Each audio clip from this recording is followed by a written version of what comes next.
Field of 68 after dark.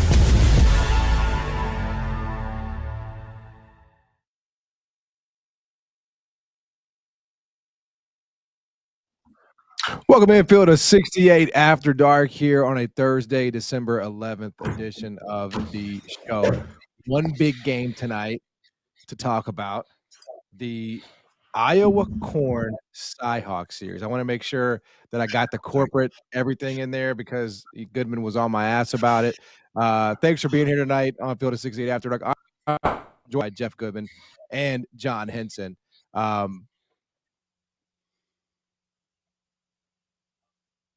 Sorry about that. I don't know. I don't know if it glitched up or whatever. Hey, it's finals week. You know, we're doing our best. Joined tonight by John. It's AI. Don't worry about it. Don't worry about it. Yeah. So John alleges that he was at the that he's coming over from the half of Bucks Falcons. That's what he claims. All right. There he is. All right. He's got the helmet. I don't know if he brought it over, but he's got the helmet. So obviously we'll dive into Iowa and Iowa State. Obviously a big win for Iowa State. Trying to stamp what they did on the road at Purdue. We'll talk about that and a lot more here on the show. But let's start with that win tonight for Iowa State, Jeff. It's always interesting. You're coming off of a historic win like that in college basketball against the number one ranked at the time, Purdue. And it was a slow start. And we see those in college basketball. But eventually, second half, they really turned the water off on Iowa and got it done at the foul line. Just take us into this win for Iowa State and kind of validating, right, that win at Purdue. I mean, this is one of those rivalry games, right? And before last year, I think the past 6 games had all come down to basically the final possession. So you knew with Bennett Sturts at Iowa, the way they played a week or so ago against Michigan State, they were going to come out and play hard in this one. And they did. And they make you play ugly. That's kind of the way they do it. They frustrate you. And early on, I thought Iowa State was taking some bad shots, to be honest. And they weren't guarding at all. So it was kind of uncharacteristic. I thought maybe it was a little bit of a hangover for TK Otzelberger's team, which is rare. But again, when you have that type of win against number one Purdue in West Lafayette, yeah, they might have been feeling themselves a little bit and taking this one. Yep. I don't know if for granted is the right word, but certainly if you watched Iowa a week or so ago against Michigan State, I think all of us thought this could be an ugly game. And it wasn't, because Iowa State kind of has that DNA, that winning culture, and that's what they showed coming out of the break. Joshua Jefferson was tremendous, especially in the second half tonight, and kind of getting them back, going on that run right out of the break, the 10-0 run to take the lead. And give Iowa credit, because without Bennett Sturts' A game or B game, they had a chance to win this game at Hilton Coliseum. So I give Iowa a lot of credit here too. Yeah, John, can you just sort of take us through the psychology as a player? Like, you win that game at Purdue, and like you just got to be through the roof, especially with how it happened. And then you come back, and the next game is an in-state rival. I mean, is it harder? Is it easier? Because I mean, obviously you feel like you're going to take Iowa's best punch after that one. Yeah, I was fairly proud of Iowa. It's tough to go get a win like that, and then I was fairly proud of Iowa State to get a win like that, and then come back home against this Iowa team is good. They're only getting better. As you saw tonight, they're trending up. Yeah, they lost those 2 tough games, but these are 2 of the best teams in the country they lost to. The Michigan State was an eye-opener, and that's the type of game when you're at Michigan State where you sit in the film room and you say, okay, well, I'm locked in. I'm paying attention, because obviously what we're doing or what I thought was going to work isn't working. So you saw that today with Iowa. They fought. The run in the second half was just Iowa State's a really good team. They had been there before. And so I'm super impressed with Iowa State. Yeah, this was a close game. They were favored by a lot of points, but to come back, be 10-0, Iowa State now is officially like the hunted, right? Like the past few years, they were really good, but no one's like, sitting back and like, I got Iowa State coming in, we need to lock in. Like now they're the hunted. So this win for me, yeah, the points and things don't necessarily say what they won by, and it doesn't say much about the game. But this was a hard fought, tough win, and they had to have, some big Kahuna moments, some big time threes by Jefferson, some big time steals, some big time shot making at the end to get out of here. And look, a win is a win, however you scratch it off, and they're 10-0, and they're a top 5 team in the country, and they're in prime position to win this, win their conference. It's weird. It's weird to come away feeling better about both teams, but I think that's like valid because Iowa went into Hilton and they outshot Iowa State. They shot better from Iowa State from 3. Like they outplayed them in a lot of categories. But at the same time, that makes what Iowa State did in terms of like winning that game where you're outshot both from the field and from 3, and you find a way to win that game, Jeff. Like, I don't know. Iowa State is showing that it can win games in a variety of ways. And ugly, kind of the way it used to win games, right? Like they had been scoring at a high clip this year. And again, Iowa finds a way. They slow it down. They milk the clock. They frustrate you. They play the way that Iowa State really doesn't want to play this year. They want to get up and down. And I thought Montsilvich was one that really was frustrated early and taking some bad shots. And he made some big ones in the second half. But, again, to me, it does show kind of the DNA of what these guys are made of. Because, and hopefully we'll get Jefferson on here in a little bit. I'd love to know what TJ said at halftime and what his demeanor was like. Did he get after him a little bit? Because I thought they were playing lethargic. Again, don't know if it was coming off the Purdue game or just, sometimes that happens, right, Henson, where, you come out of the gates a little bit slow. You shouldn't against an in-state rival like Iowa, but I think they did in this case. Yeah. Like I said, it to win. I mean, let's be honest. I don't know what's going on in Ames, but they for sure enjoyed that win against Purdue. So for them to kind of lock in and come back out and a primetime national game, only game on TV tonight. 10-0. That is so hard. I listen. I was on some good teams, preseason number 1 teams, and we never started 10-0. So as long as they keep winning, however it happens, man. The last time that an Iowa State team started 10-0 was that 2013-14 team that was loaded. It had DeAndre Kane, George Niang, Monte Morris, Melvin Edstrom, Naz Long, Matt Thomas. All those guys were in the NBA at one time or another. Some stuck longer than others. That team was loaded. So this team might not have the same level of talent, but I did think, too, the kid Killian Torrey, again, the freshman, athletic. He filled in for Lipsy when he was hurt in Vegas and played a ton of minutes at the point. Man, what he gives him defensively and what he can give him in transition is something they just haven't had before. By the way, former Marshall great DeAndre Kane. That's right. Marshall. That's right. Listen, DeAndre Kane. He was. Man. He was a dog. He was a dog. That's a hell of a name. He was tough. It is. That's a deep pull, as the kids say, on DeAndre Kane. I remember him very well. That team was awesome. But hold on. Well, I'm not just going to give you your flowers. Now it's time to come on the other side of this because I have the Field of 68 preseason Final Four predictions pulled up on Instagram right now, of which, in fairness, I was a part. Not a single person on your staff had Iowa State in the Final Four, and they're 10-0. Honestly, someone needs to be suspended. Someone has to take the blame for this. Well, here's what I'll say is the last time that Iowa State was in the Final Four, John, I wasn't alive. I mean, you might think I was in 1944, but I wasn't. I promise you. I was not alive in 1944. I think that's the point, right? Is that you always expect a floor with TJ Otzelberger, right? They're going to be good. They're going to defend. They're going to be in the mix if they're healthy. I don't think anybody expected they would get off to this kind of start, though, right, Jeff? I mean, that's they're outperforming their preseason expectations clearly.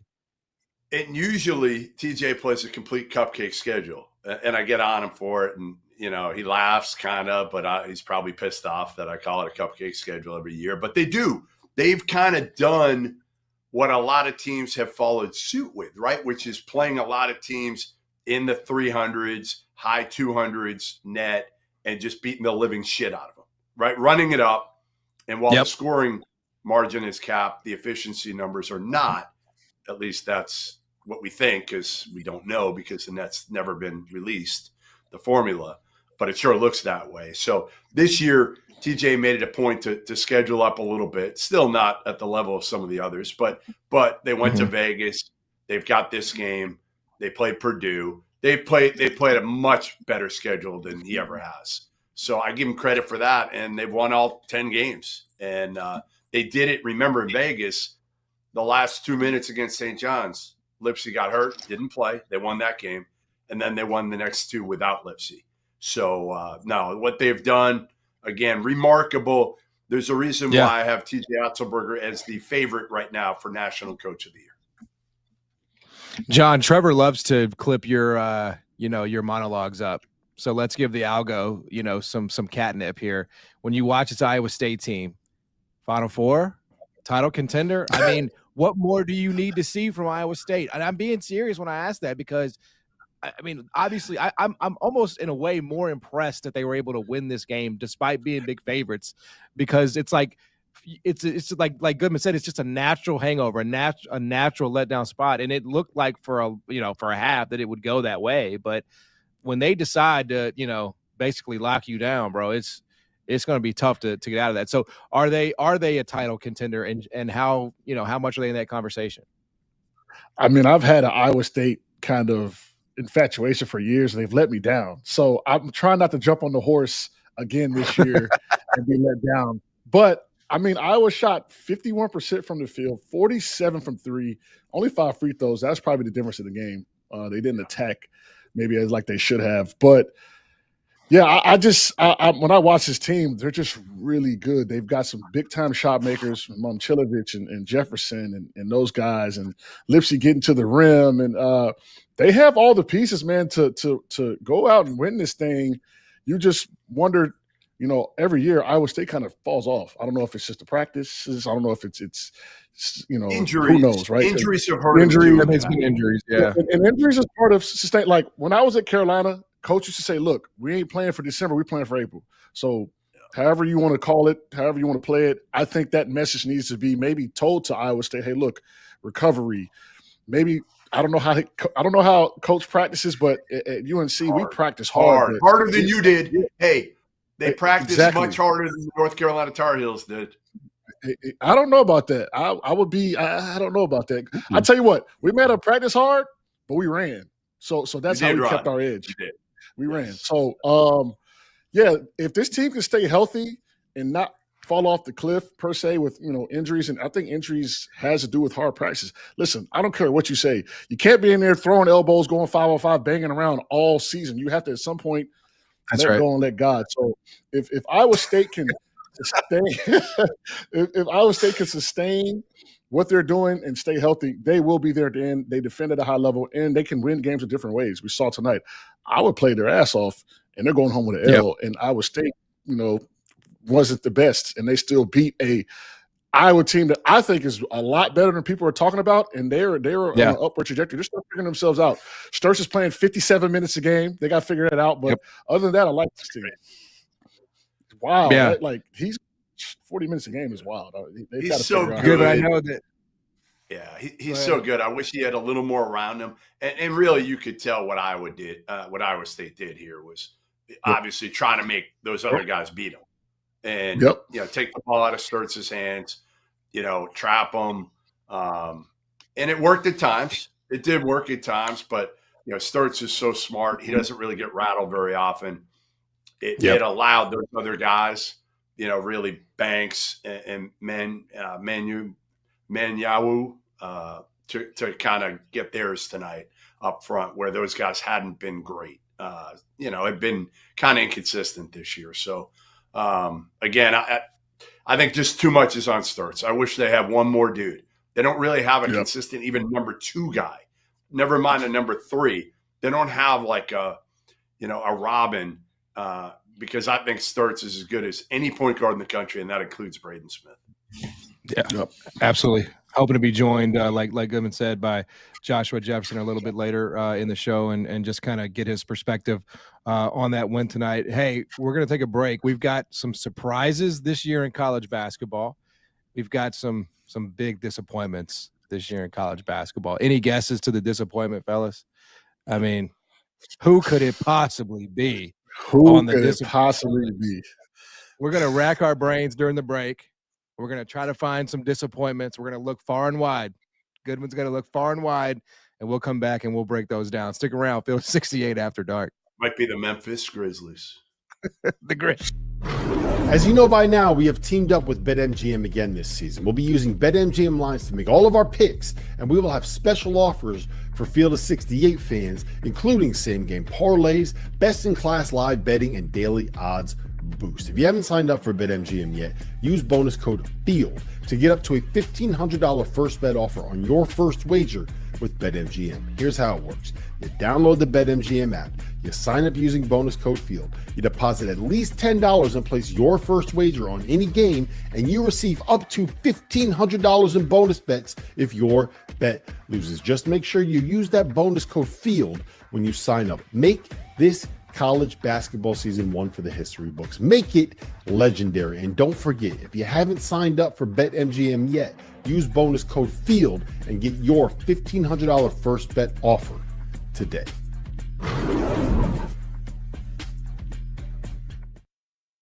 If you're not a member of the Field of 68's On3 community, make sure to go check us out. Get access to all of Jeff Goodman and Rob Doster's written content, including coaching carousel breakdowns, info on who is and isn't entering the transfer portal, insider recruiting information from none other than Joe Tipton, X's and O's analysis of all the teams in college basketball, and access to our message board community. A 7-day trial costs you $1. The Field of 68 on 3. Get the scoop. All right, welcome back. Field of 68 after dark. John Martin, Jeff Goodman, John Henson. Great towel, by the way. You were there for the Big Ten title game, weren't you? I was. Awesome. I was waving Kirk that towel. Signetti, listen. Signetti, I was waving that towel, I watch his YouTube clips, his quotes, man. I love that guy. He's fun. He's entertaining. He is something's not wired right up there, but it's so entertaining, and he's such an elite coach. Yeah, I mean, and the fact that like he's locked up at Indiana, didn't even entertain the coaching carousel at all this year. It's crazy to me. Why would you? I mean, all these jobs that came. Well, I mean, all these jobs that came, like some prime jobs came open. That's why you do it. You know, another prime one came open yesterday. Nice prime one. That's right. That's right. But we're gonna have you break down. Hey, Henson, on the afters, we'll tell everybody now. We're gonna have Henson break down everything that happened with Jerome Moore. No, please listen. Everything. You know, I know someone in Ann Arbor, man. Listen. Hey, I don't know if you guys know what a crash out is, but you know, that's a full blown crash out. Henson, you know somewhere everywhere. We know that every city. Bro, this is the crash out of the year. I mean, it's a late submission of the year of a lifetime. Yeah, there's no doubt about that. That's a $40 million crash out. High school. We need a football coach down here, man. Maybe you can start here. Yes. Well, that was Jerome Moore, definitely a disappointment, but we're going to keep this to college basketball. So each panelist here, both Goodman and Henson, have 3 surprises and 3 disappointments on the year so far in college basketball. So Goodman, we'll start with you. Who are your 3 surprises? And if you want to elaborate, feel free. We're not on Sirius tonight, so we've got some time. Your 3 surprises this year in college basketball. All right, so you have to start with Vanderbilt. You absolutely have to, right? They're 9-0. The last 3 games they have absolutely dominated against VCU, St. Mary's, and SMU, right? Like nobody expected this from Mark Byington. He did a great job last year in year 1 to get him to the NCAA tournament. And then they lost a bunch this year. Jason Edwards went to Providence. You had the kid go to Utah State, MJ Collins. They had a bunch of dudes, but I think they're number 1. They're number 1 for me. Nebraska would be number 2, 10-0 after beating Wisconsin last night by 30. You guys had, John, you had Hoiberg on last night.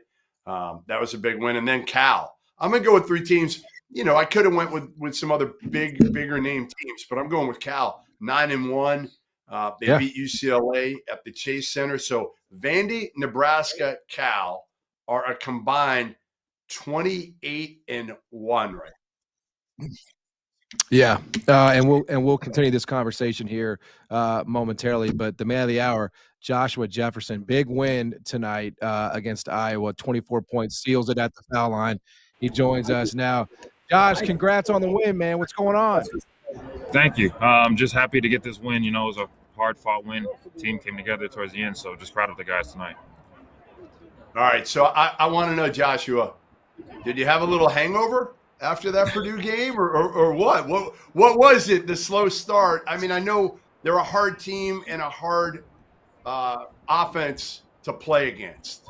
Mm-hmm. Yeah, I just think those type of games happen. You know, just got to continue to get back into the rhythm of things, staying with what you train on every single day. Just trusting my work is what I really leaned on to get back in my groove tonight. Still missed some easy ones tonight, but we'll get those corrected in the next one.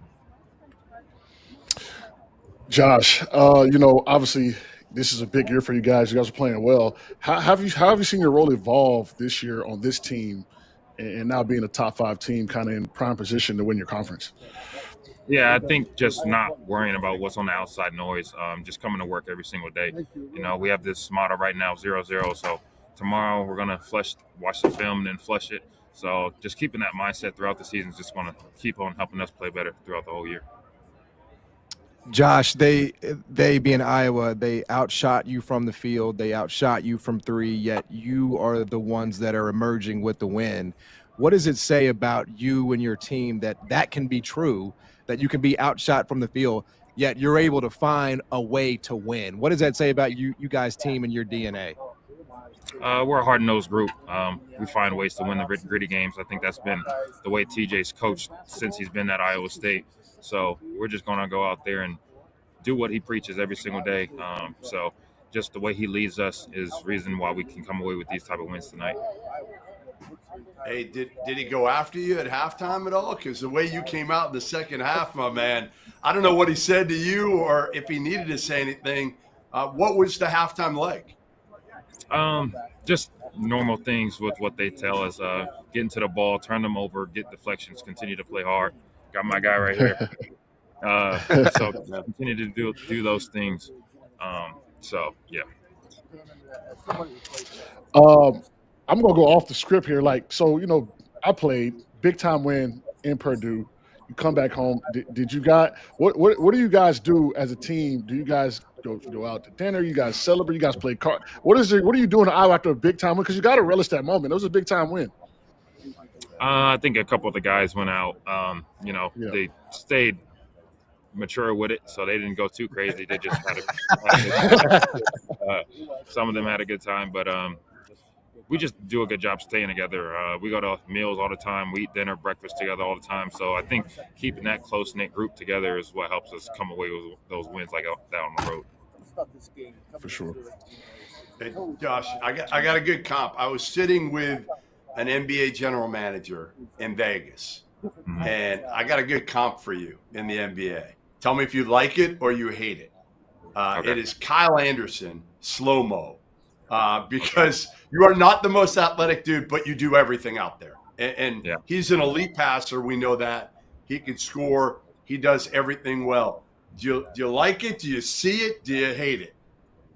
I see it. I think there's some little differences, but, being compared to anybody that's in the NBA is a great honor because, everybody's in the NBA, they deserve to be there. They worked really hard to get there. So appreciative for what anybody says about me, but I try to just make the game my own, make my own style, and just continue to come out there and win. Hey, is Lipsy next to you? Is Lipsy next to you still, or is he gone? He's in the interview right now. All right. I got a little quiz for you. All right. I was going to give it to TJ, but you played so well that we had to have you on here. So TJ was going to flunk this quiz. This could be tough for you. It's a Hilton Coliseum quiz. Okay. All right. You ready? Yeah. This could be rough for you. I think it will. All right. The attendance of Hilton Coliseum, is it more or less than 13,000? More. Good job. 14,267. I'm going to try to make it easier for you and give you some options rather than having you guess exact. Okay. Hilton Coliseum opened before or after 1960?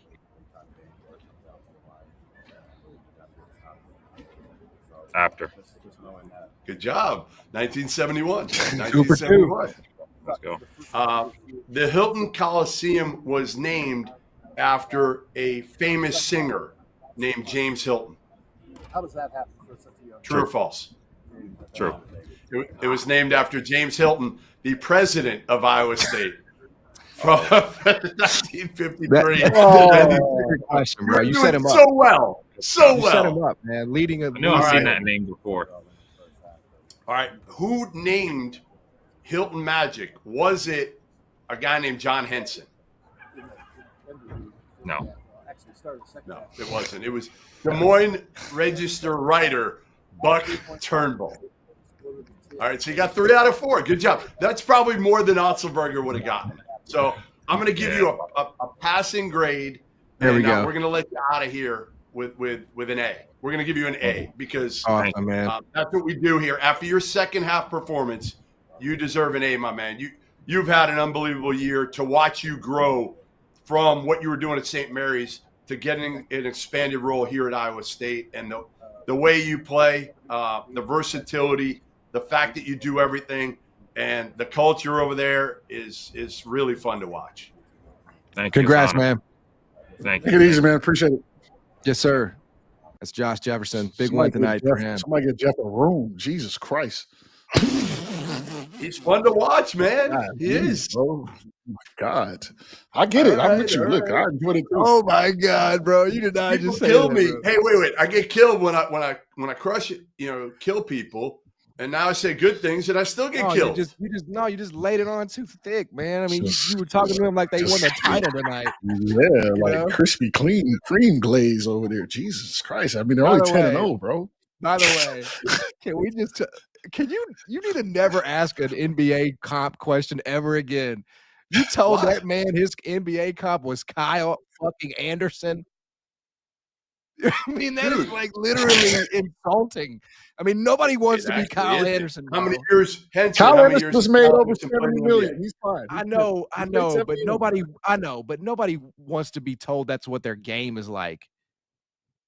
I mean, there's some similarities. There are. You I watch mean, them. Kyle mean, Anderson, of every- Kyle Anderson would be a lot more valuable in this day and age for the game than he was. I mean, that's why he's still playing on teams. No, I'm not saying that he's a bad NBA player. I'm just saying when you get comped, it would be like damn near last on my list of active. I think I would rather be compared to like a Monty Bates. Okay, I think I would. And then you quiz the guy. Kyle And then you throw Anderson some is quizzes at straight him. here tonight. Getting Unreal. killed. Jesus You really Christ, said bro. that, dude. I God. swear, man. We're gonna run out of Yeah. time. If Jeff was Iowa State. Jesus, got Hey man, I just think you are the greatest player I've ever seen. Like you're like Kareem Abdul-Jabbar meets, your growth. I mean, your growth. Whoa, like oh my God. You mother. your culture is just it's. Can we move on to surprises? Can we move on to Henson's surprises already? Can I put that glaze as a disappointment of the year? I think that would go in my disappointment. So that 5-minute rant. But Jesus yes, Christ. Just to recap, Vandy, Nebraska, and who was your third surprise? Vandy, Nebraska, and Cal. Those are the three. They were like 28. Vandy, by the way, amazing. What Vandy is doing is like, I mean, no one seems to be talking about them nationally, but they're, top 10 at KenPom. They're top 10 at Torvik. I'm going to actually go see them in Memphis on Wednesday. They play the Tigers at FedEx Forum. But what Byington has done there, Jeff, does he just have NIL money? Is it just good? Like what's happening there at Vandy? No, they didn't have great NIL money. Like Jason Edwards left for Providence and a whole lot more money. Providence got like $9 million. Vandy doesn't. Now, I think it's starting to explode there in Vandy a little bit with football too. Like I think, again, you get a kid to Nashville these days, and you give them some money, and the football program is good. So I think now they got momentum. They do. They got momentum. Listen, I mean, put let me tell you Henson in something. Nashville, see what happens. Let me tell you something. Broadway, let me tell you something. High level, like being that by the campus, so you have somewhere to go. You know, the team is. I mean, listen, Nashville is a sneaky high level town. It's not sneaky anymore, man. It's not. Yeah, Right. it's the secret's out, man. They have like the cost of living has just exploded there. You know, it used to be still less than Tampa, so I'm into it. Yeah. No, it's definitely more than a Memphis, thing. John. It's more than Memphis. Memphis used to be bigger than Nashville, but they passed us up. They got the Titans, and the rest is history, man. Killed us. Yeah, We got stuck with the Grizz. You got the Grizz. We'll talk about later. Yeah, no, you got stuck with Wolf Chase Mall. You got stuck with Wolf Chase Mall. Jesus. What again, man? Wolf Mall. It's a mall, man. You go in there after 7 o'clock. You gotta keep your head on a swivel. I'll tell you that. You gotta come package. Really? You gotta catch me at Wolf Chase. It's dangerous out there, and it's in the suburbs. Really? It's not even in downtown. It's in the suburbs. It's dangerous. Wow. Yeah, we have the National Guard downtown now. We'll talk about that in the after. All right. All right, John, give me your three most surprising teams so far this year. I mean, Jeff was kind of spot on. I had Nebraska, Vanderbilt, and then I'm going to go Michigan. I mean, no one really had them being national championship favorites, right? So, you know, obviously Jeff talked about Nebraska and Vanderbilt, those two teams that are.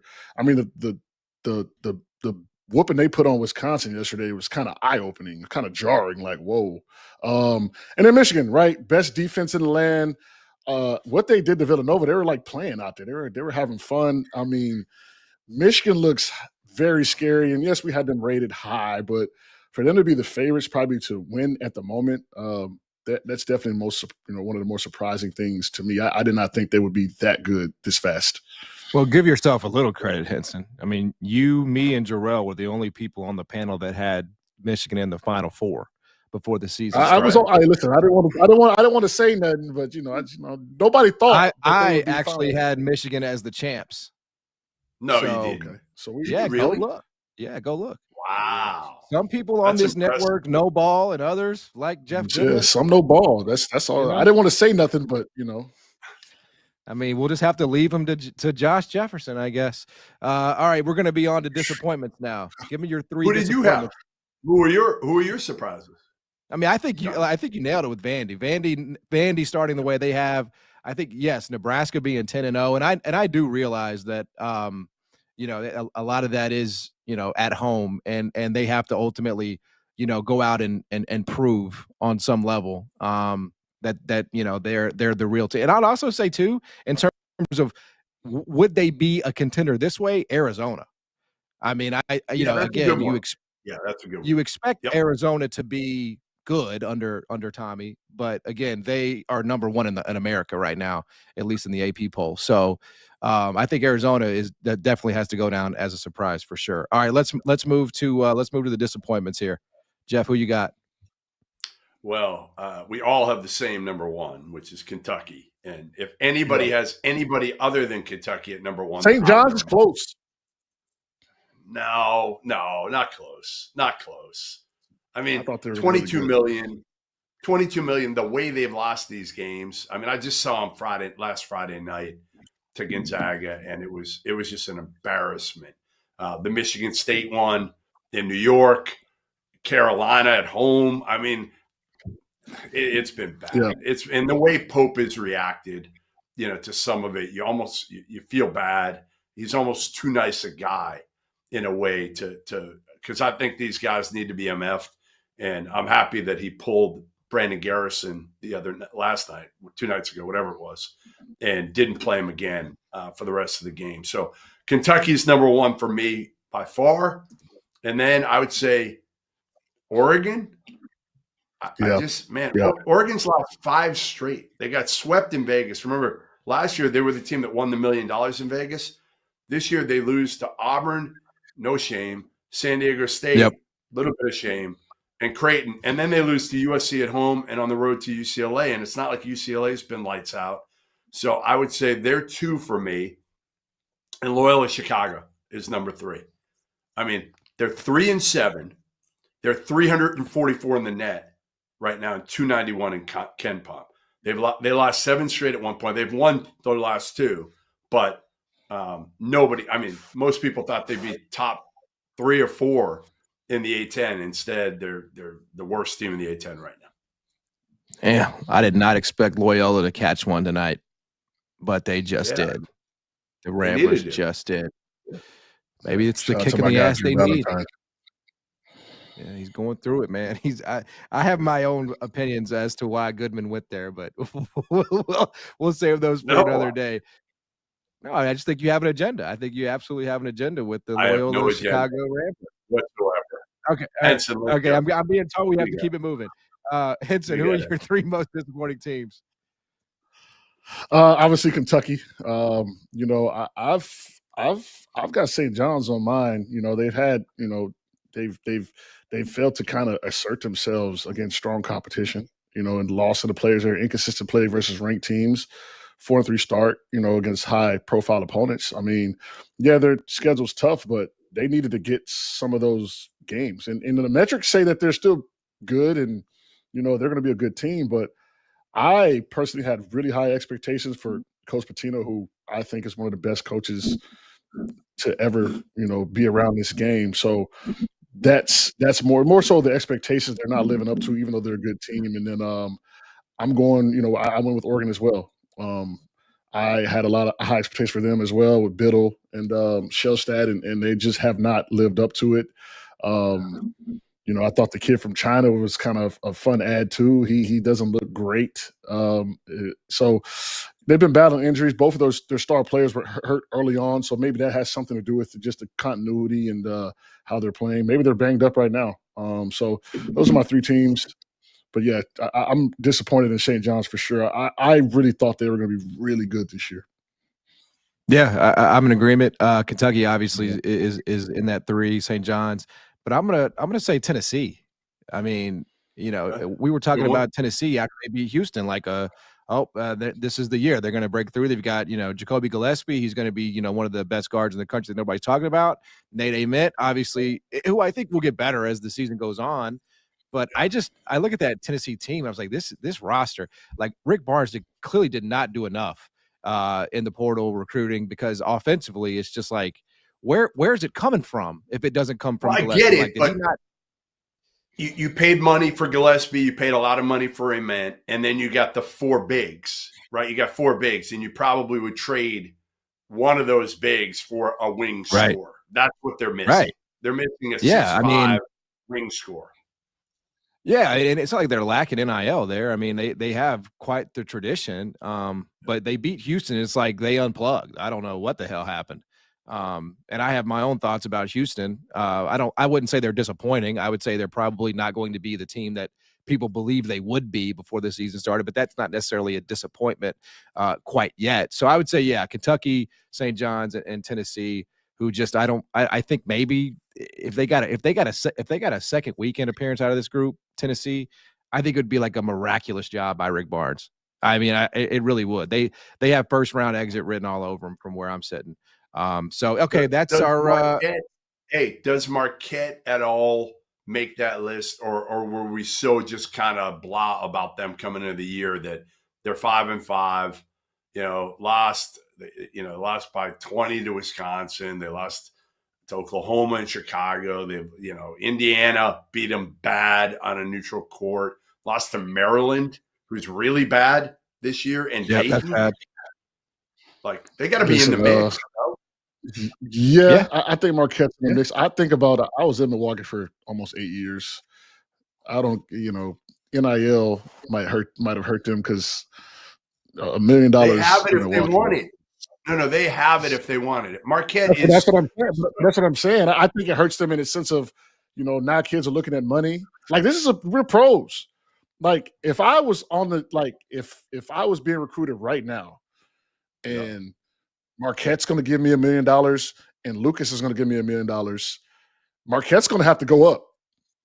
Just For sure. And you know, For sure. yeah, like now we're looking at I'm not living, well, I am on campus, but I'm not living on campus. The kids in Carolina all got their own apartments, they live by themselves. Like, it's a different ball game now than just like, hey, you come here, you play hard, you're gonna win, you're gonna go to the, like, it's a different ball game. I think that's hurting Marquette. Kids are going, listen, I've been at Marquette campus. Sketchy. Think about this, like St. John's guys. Part of their deal with their players is there's a stipend basically for housing where these guys are living in like really, really nice places around camp. They're not living in Manhattan in like penthouses, but they're living. You can get there. Yeah. I mean, go to a little towel, little, you know. Yeah, I'm all in. Right. You would be. That'd be your problem. If you came around now, I mean, honestly, if you came around now in this NIL age, you'd be in trouble. You'd be 100%, 1,000%. I don't think he'd be in trouble at all. I think he'd be. I don't think I would be in trouble. I wouldn't say I would be in trouble. I would say, in reference to me, I chose the only school that, to be honest, that did not offer me anything. You know, I'm not gonna put any of the schools out there, but I chose the school that was actually. Hey, John, Martin, get his Final Five. Get his Final Five and read off his Final Five. Go look at it. It's on the internet. You can see who I visited. I should. I'm just saying. And you're saying I had a school offer me a suitcase full of money. I had a school offer me, hey, look, we'll get you a car. You could live off. Like, I had all that. So Carolina was the only school. Coach Williams was like, look, hey, we this is what we got. You got 2 years to figure it out. Or I'm recruiting over you. Or we put pros in the NBA, and I love that about that. So it might have been a different ball game. All right, I'm seeing Arizona, Baylor, Memphis, Georgia Tech. Are these checking out? Yeah, I don't know. That's a good question. Arizona, Memphis. Who was it, John Henson? Arizona, Memphis, Arizona, Baylor. Baylor was the first. Baylor. Come on, man. That's what Baylor had to. They had to recruit off faith. It wasn't Baylor. Yeah, no question. Some of those I believe more than others, right? Some of those schools. I don't want to say any names like you. I don't want to sling any mud. But anyway, that was our surprises and disappointments. We got toast. We got some performances that we're going to celebrate here. We know that Jeff obviously will revisit Joshua Jefferson, so we can do that when we get back. Stick with us here on Field of 68 After Dark. As you know by now, we have teamed up with BetMGM again this season. We'll be using BetMGM lines to make all of our picks, and we will have special offers for Field of 68 fans, including same-game parlays, best-in-class live betting, and daily odds boost. If you haven't signed up for BetMGM yet, use bonus code FIELD to get up to a $1,500 first bet offer on your first wager with BetMGM. Here's how it works. You download the BetMGM app. You sign up using bonus code FIELD. You deposit at least $10 and place your first wager on any game, and you receive up to $1,500 in bonus bets if your bet loses. Just make sure you use that bonus code FIELD when you sign up. Make this college basketball season one for the history books. Make it legendary. And don't forget, if you haven't signed up for BetMGM yet, use bonus code FIELD and get your $1,500 first bet offer today.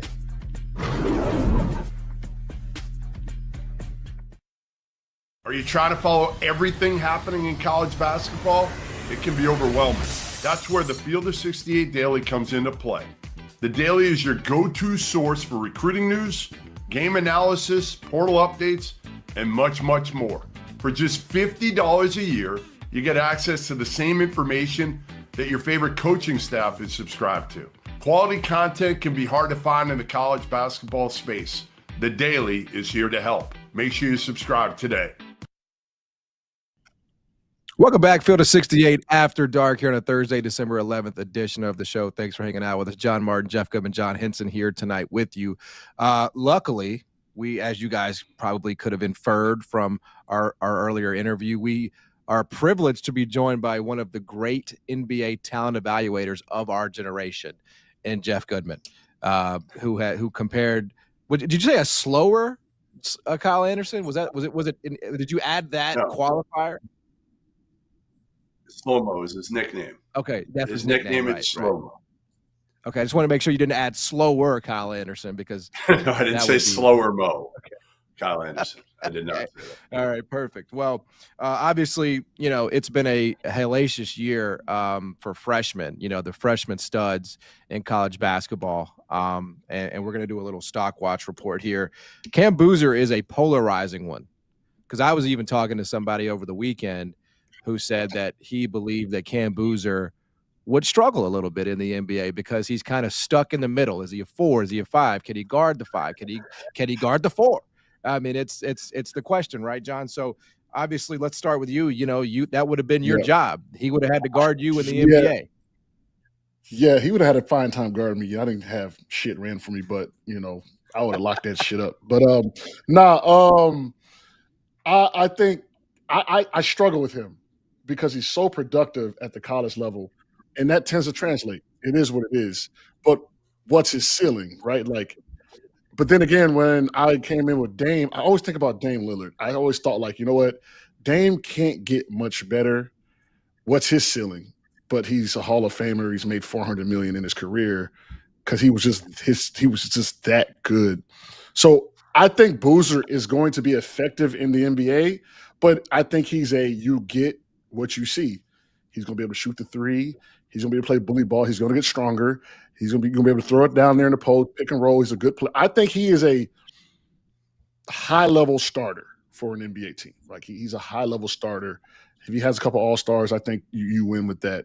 But I do think like DeBonza and Wilson and those guys, like I think the ceilings are just insurmountable. Like I was looking the other day, like what if OKC gets Caleb Wilson?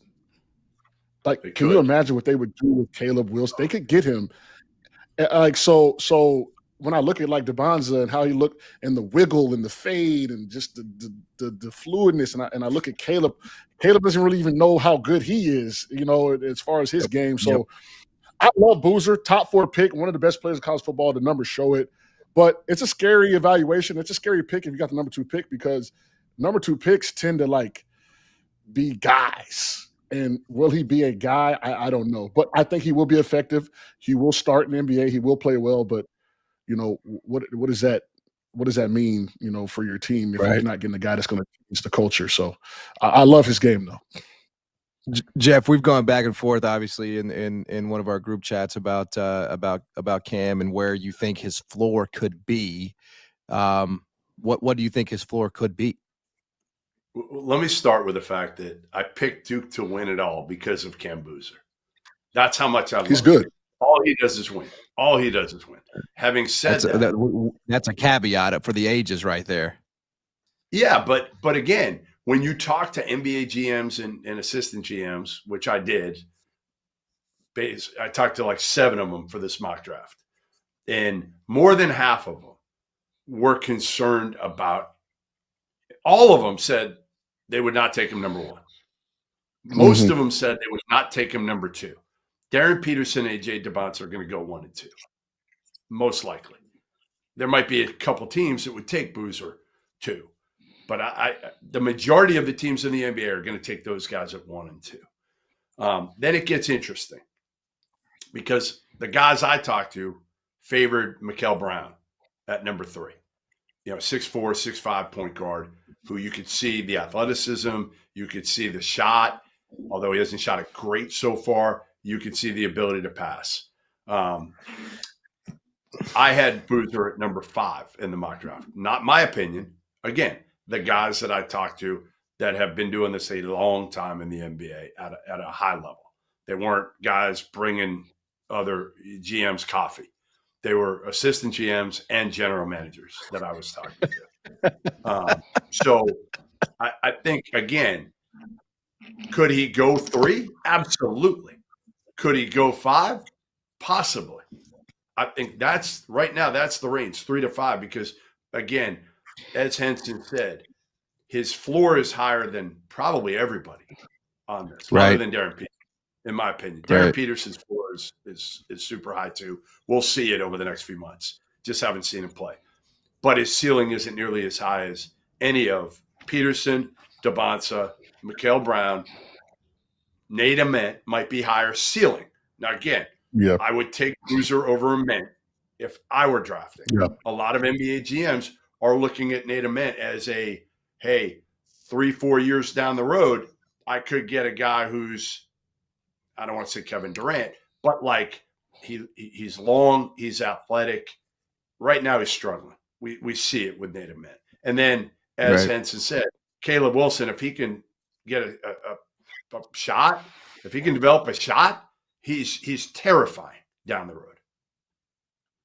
Yeah, I think just because the pedigree and the Duke thing, I really would have a hard time seeing him fall out of the top 3. I don't think he's going top 2. I think he's just probably going to.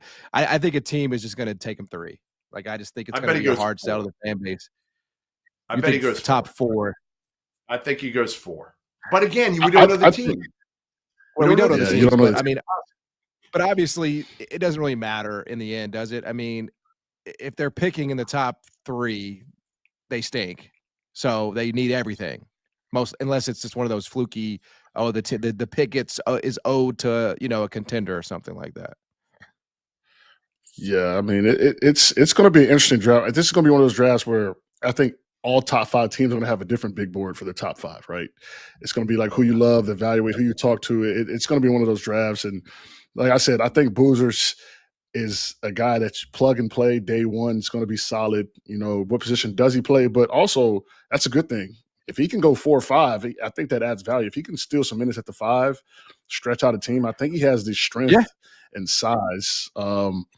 It's just going to be interesting to see. Who do you think he's like? Is there anybody like in the NBA that you like his dad? Give me somebody who's in the NBA now. Is there anybody in the NBA now that people could relate to more than Carlos Boozer? That you can think of? Damn, man. Carlos was in the league forever. I mean, listen, I when Bulls was on the Bulls, when I was in Milwaukee, I mean, he gave me fit. I'm not gonna lie to you. I mean, he was a tough cover as ever. So yeah, I think Cam is gonna be really good. I just don't know. It's gonna be so situational, man. Like DeBonza and Peterson and those guys, they got like a little shit to them. Like you see plays every game with them. You're like jaw to the floor, like whoa, like. Like even Mikael Brown. Even Mikael Brown. Yeah, Mikael Brown too. Mikael Brown and stuff like, you're like, whoa, like Bonza that dunk down the lane, like that was it looked like he was on a trampoline. Like Caleb Wilson, like he'll do something freaky, and you'd be like, what was that? Right? Like and Peterson, I mean, the way he moves and just his body movements and how he shoots it, like yeah, man. I would not want to be top 5 this year because someone's gonna mess up. Yeah. Moving right on. Speak of AJ DeBonza, he's had a couple of moments already. That second half against UConn there, was at TD Garden, was that in Boston? And then obviously the second half against Clemson, he was just absolutely dominant on both ends of the floor. Jeff, I would be shocked if anybody passes him up at number 1, and I think if they did, it would be a mistake.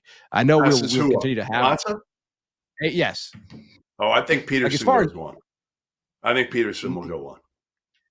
I do not. No, I mean, I don't know how you do that. I don't know how you pass up AJ DeBonza based on the fact that he is a 6'8" Peterson freak.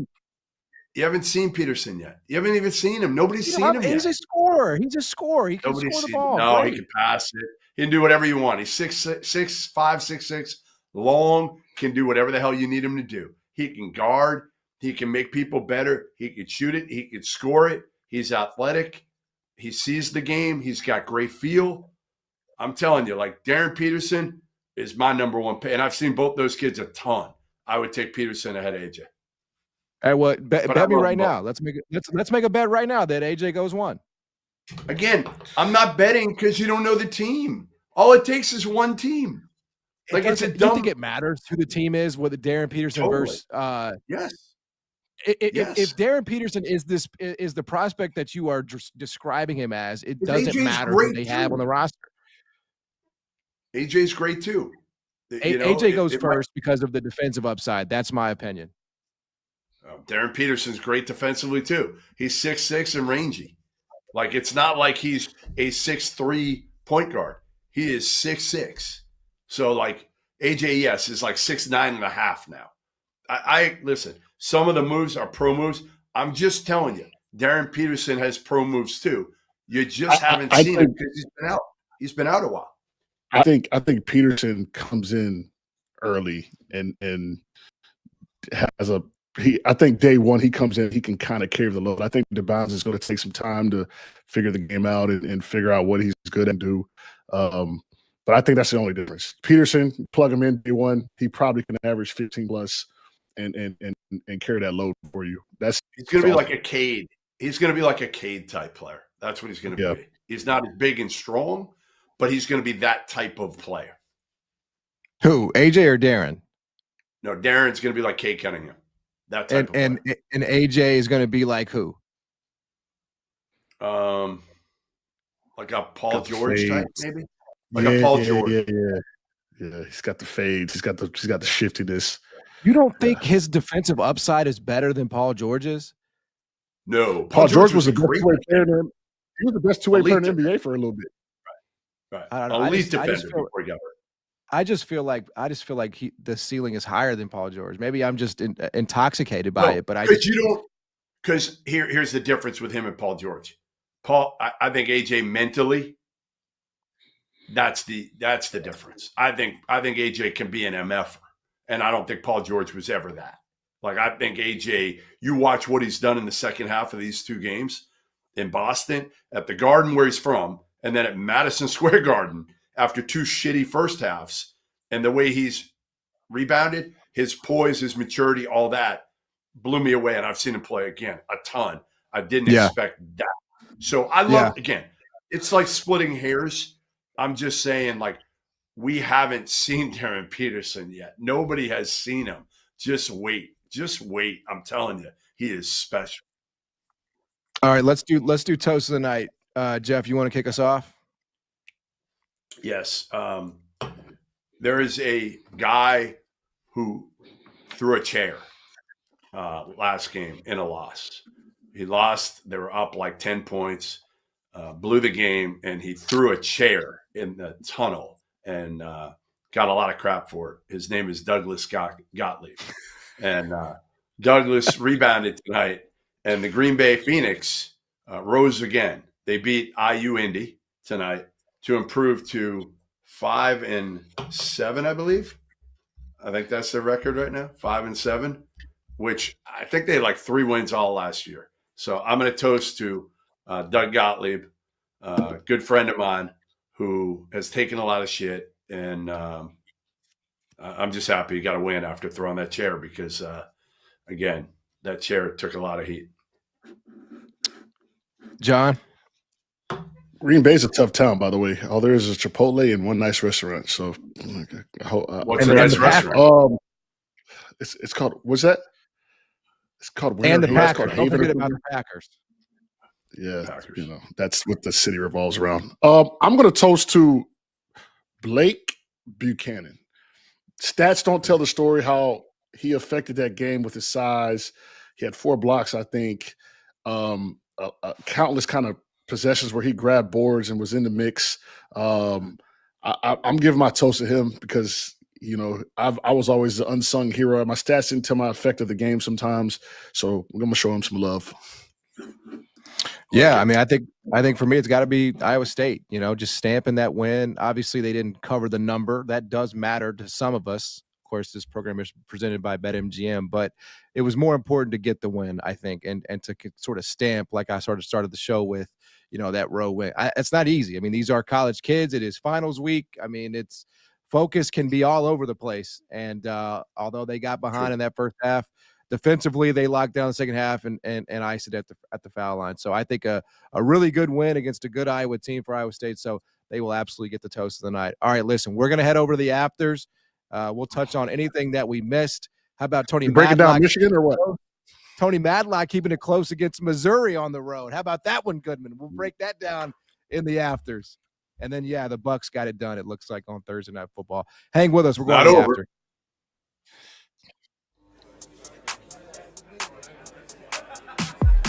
These my DJ Burns shades I had for that was like taking them into the depths of Alaska and just dropping them off. The first person that's gonna die gotta be one of the black guys. They're not gonna make it to the end of the movie. That's like asking somebody, do they want to get a prostate exam or a damn gunshot wound?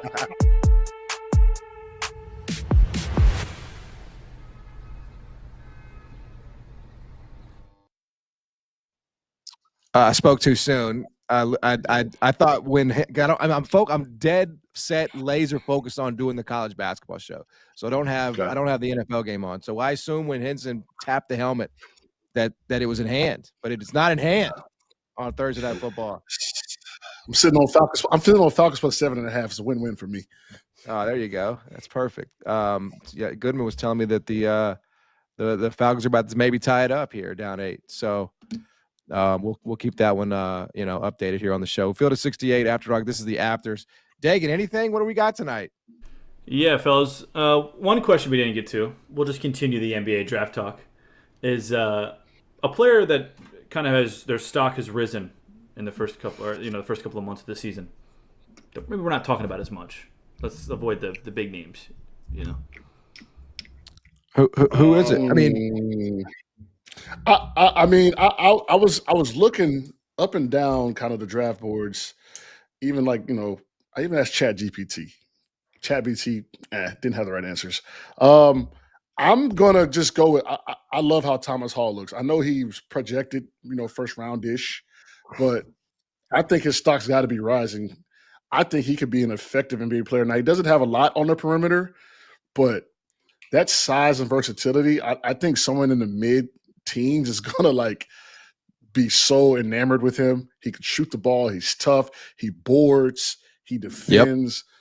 Yep. I think that he is going to be a phenomenal get for someone, and he's only increasing his value. So this one's easy. Fumble! This one's easy.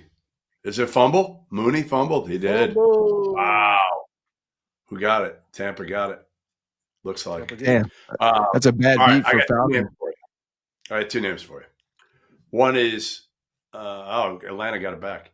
Cameron Carr from Baylor. Yes. Cameron Carr. I have him. He's good. Started his career at Tennessee. Didn't really play much. Averaging 21 a game.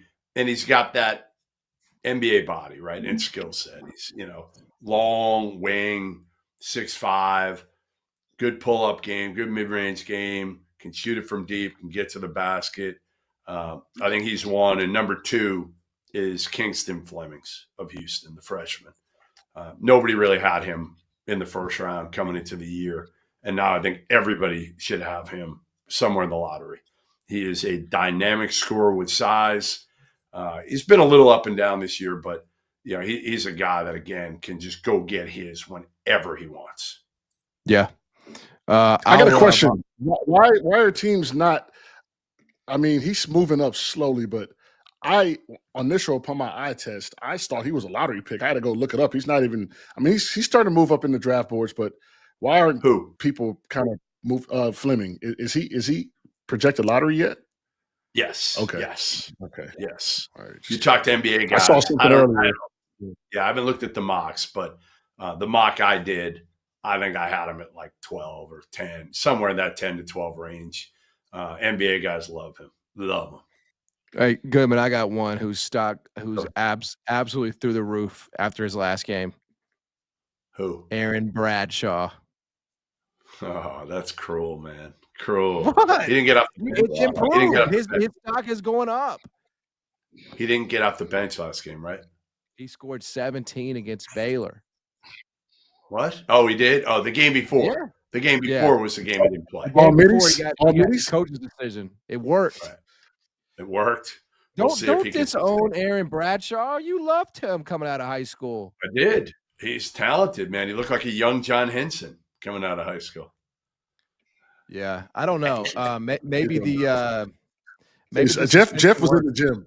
Listen, in high school, Jeff was everywhere. Yeah, no, Henson was but Bradshaw looked the part in AAU ball. Yeah, but again, he did. That's the difference. Cliff Alexander looked the part in AAU ball. But Yes. then when you got him on the court in the college in a system, it's different with structure and all that. By the way, big one for Penny on the road this weekend at Louisville. The rivalry renewed. 6-year series starts on Saturday. Oh man, Yep. that's gonna be a belt to Don't the do ass. it, John. Don't do it. You can't fade Penny as a 15-point dog. You just can't do it. All right, Dagan, what else you got? All right, fellas. Obviously, Thursday Night Football's here. There was some big news in the NFL, obviously, in the last couple of days. That's Phillip Rivers is back in the NFL. So, with that being said, let's put a college basketball twist on it.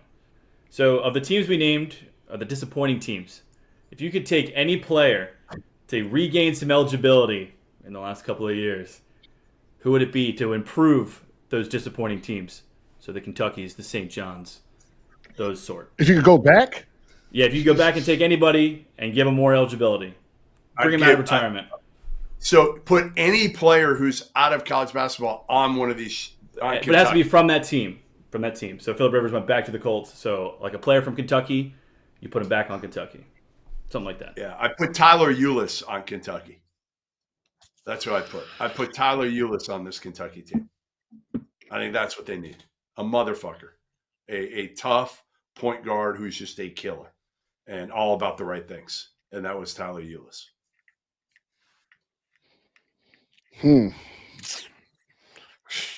I'll put John Wall back on Kentucky. And that's fine too. Yes. I was going for less blatantly obvious. Okay. All right. You're right. Well, I mean, like, who's the closest to Phillip Rivers? Like Boogie Cousins for Kentucky, right? Let's get Boogie back on Kentucky. I don't know. What do you I'm not sure that one works for this team. He'd be perfect for this team. They need big play. No, I don't think so. I don't think so. Yeah. He's still doing it in Puerto Rico, I believe. Or what about Dylan Brooks at Oregon? What about Dylan Brooks for Oregon? I mean, we might as well. I mean, yeah, that's a good one. That's a good one. But again, not quite Unk status though, like Phil Rivers. I mean, who's Unk? What do you want to? Who's Unk status? All the Unk statuses are guys that like you want to put. There should be a cap on the years. On weight. Like you gotta go like Daniel Orton. You gotta go like that generation. You know what I mean? You gotta go back. Are they really gonna roll Phillip Rivers out there? By the way, like that seems like a safety issue. It might be. It absolutely might be. I don't understand when you go into your black book and you're like Phillips. Right. I mean, golly, man. But anyway, I'm gonna watch that game now. I tell you that. Andrew Luck. You think they call Andrew Luck? I can't. He's retired, man. He literally retired. He's like, I don't want to have any more head injury. Phillip Rivers didn't retire. I'm going against the Colts at any number. Are you kidding me? Listen, take my money. Just I agree. That's fine. I'll go live with Jeff. Totally I'm going to put my house on him. I agree. I hate to say it. And yes, Phillip Rivers was retired, but Andrew Luck let it be known, I'm not coming back. I've done like studies on this. Yes, he does. Phil Rivers has 11? A bunch of kids. What has he got, 11? I think it's 12 now. He's got grandkids. How many kids you got now? Imagine. I got one, man. It's tough. So 11, I'd have no money left by the time I have age. Man, Colts could have signed the whole family. They could have signed the whole family. Jesus Christ.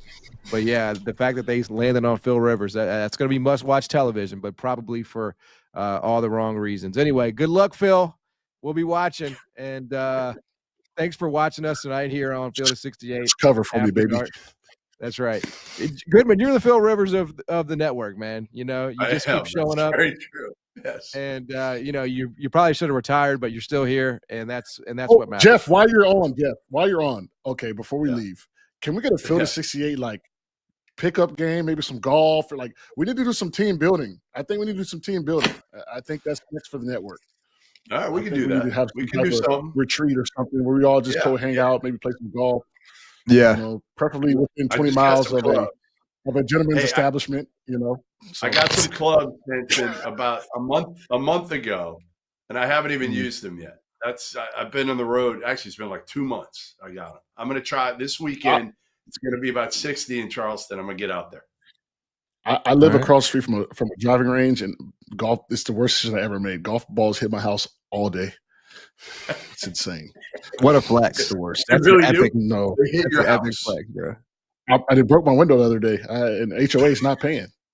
So Lawsuit. it's not a flex at all. I'm across the street, not on the course. So like, Right. yeah, Right. it's not the same. Damn, the same. that's tough. Y'all pray for John, man. Pray for John. He gets that legal matter situated. We'll get some team Listen, building. man, We'll figure it out. We'll figure it out. They hit it. They hit it well. Yeah, They hit it well. I'll keep checking my inbox for the details on that Field of 68 retreat. Okay, Jeff? Yeah, man. all right. Like we could do it in Tampa. Look, we could come here. Look, I could set it up. Just saying. John, I like it. Martin, who's that kid? The kid is he Barstool? The kid who hits all the free throws in a row? I saw him. Yeah, you don't. What's his name? Don't even That do dude. it. It's like a That's mantis. Hey, Jeff, you. Field of 68 fishing tournament. How about that? What look at this tournament? chat. Field of 68 fishing tournament. We'll compete. We'll Fishing? have everybody on like 3 or 4. Oh, no. Yeah, we'll compete. Come on, man. Yeah. We're gonna do Use pickleball, some and of it's that, me use and some of that Hanford. BetMGM money. Me and Man. Come Hanford on. against everybody. That's Yeah, why don't you golf. make like an Olympics, like a Field of 68 All right, we Olympics? can do that. That's actually great Everything. content. What about a John Field of Martin. 68 That's bar good crawl? Oh, Oh, I the like bar that too. crawl. Doster, like that Doster might win that thing. I don't know, Yes. man. Although sure. last time I did a bar crawl, I yelled at Goodman. So actually, let's do that. Let's do that. Let's run it back. Let's do that again. I'm in. All right, we got to go. Thanks for being here tonight. Jeff Goodman, John Henson. I'm John Martin. Keep it locked here on Field of 68. Have a good night.